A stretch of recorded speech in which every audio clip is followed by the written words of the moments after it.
We are at Contra, and I am here with Jeremiah Stone, and today we are going to talk about how to properly use your knives. Because I think for a lot of people, it's like we spend a lot of time chopping, but we're not doing it properly. So what are the things to get started with? Like, what do you need to actually have real knife skills? I think it takes a bit of practice, right, like most things. As with anything and then in the life. Tools help a lot. I think if you have proper tools, you're going to be set up to perform a lot better. And I think when I go to friends' houses or family and they're like, oh, I can't cut this or that, it's mostly because they have very dull knives and they're not using them right. They're not cutting things in the right technique. And so I think for a lot of people who sit at home and go, well, I have one knife that I use for everything. Like, what is the difference in having kind of the right knife for the right job?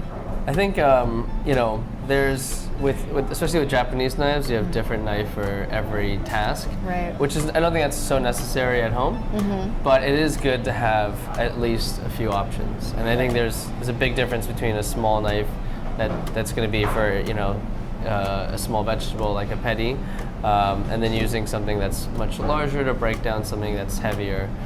So I think that you should have a knife for slicing, a knife for cutting small vegetables, and then a knife that's a little bit more utility that you can use to cut through small bones, or that's a little bit sturdier. Right. So you think like at minimum 3 good knives? Yeah, I think three very different style knives will get you through most of your home cooking needs. If someone's saying, all right, I want to revamp my knife collection, what do you look for when you go to buy a knife? Because obviously for a lot of people it's like wander into the store and say, great, this one's on sale. Right. When in actuality, a knife should be a real serious purchase. I think the biggest thing is people will shop to buy a set, and they're only going to look for it has all the different things that I need. And I think that the biggest thing is that sometimes you have to buy everything individually to get to fit your kitchen needs.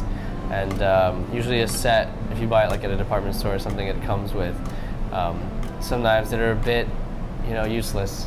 Right. Like a bread slicing knife, it's like how often you're going to use that, right, when you could have something else in place of that. So I think that buying each knife individually and knowing what you're preparing most of the time is probably the best way to be most equipped. So you're going to show us a few knife tricks today. What are we getting started with? With some leeks, we'll do a chiffonade, maybe a paysan, which is like a tile cut. Cucumbers, which you can do a small dice, and then some sage, which we'll do a chiffonade, which would be good for throwing in stuffing or since and any kind of herb you can do that's flat and leafy. Right. Yeah. All right. And a shallot as well, which you can. Which is always my nemesis, so I'm excited to see your see your techniques. All right. So where do we get started? We can start with the leeks, I guess. The best way to they usually have a hard green outside, which is a little bit less tender. So this is the more tender white part, which is what we're gonna eat.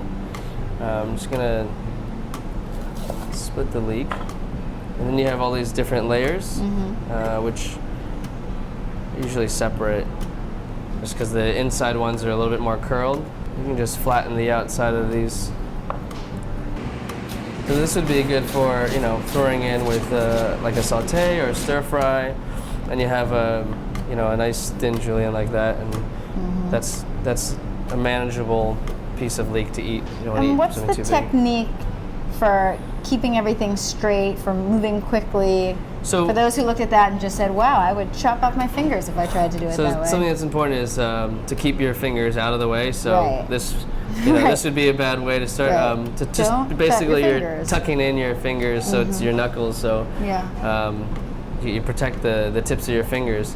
The other thing is just holding the knife to make sure you have a firm grip. I think a lot of people are afraid of being very sturdy with the knife. So, some people, they call it choking up, and that's holding this part, or just to know where your hand is comfortable. Yeah. And I think if you have a really firm grip, if someone can knock the knife out of your hand, then it's probably a bit dangerous to slice with. Right. So then I start with, making sure that I'm looking at where I'm slicing. I have my fingers tucked in, and I'm moving at a rate that I'm comfortable with. So if you're at home and you're slicing, I think people feel intimidated by seeing something on TV. Right. So you can take your time, Yeah. make slower cuts, and it's going to look exactly the same, and you're going to keep all your fingers. So unless if you have a cucumber that's a bit curled and not very straight, I would suggest just evening it out a little bit. It's going to roll around. If you try to cut it, Right. it might slip from underneath your hand. So this is just kind of squaring off. So now you have a flat Right. surface to cut on. So no matter the knife, always get yourself a flat surface so you don't. And so now you have a sturdy, flat cucumber to slice. You can do a dice like this.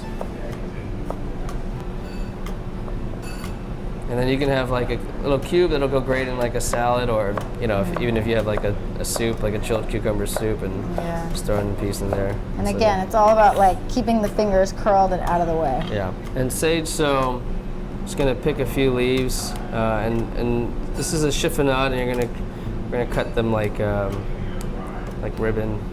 So you do is you just stack the leaves on top of each other, and curl it up like this, and then that keeps it really tight. So when you're slicing them, things aren't moving around, and then That's beautiful. it's gonna be the same as it'll be flat. Once you.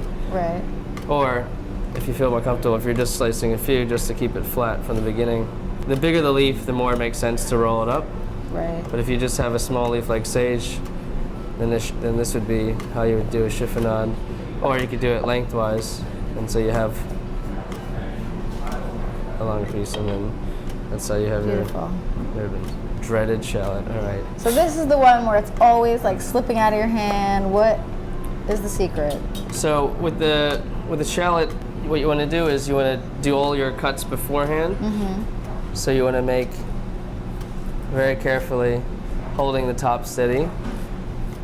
For a shallot or an onion, you're really only going to make like 3 or 4 incisions, and then you're going to go from the top down. So this is kind of pre-scoring, and then you really have your dice ready. So all you have to do after that, and this is where a sharp knife comes handy, because Right. For all of this, having the sharp knife Right. gives you accuracy. if you use a dull knife, for one, you're going to release a lot more of the juices in the shallot, which are probably going to irritate your eyes, but Right. also you're going to have a hard time cutting. So here you just have a simple downward motion, and then all the pieces of the shallot are already cut up because we you- pre-scored it. Yeah.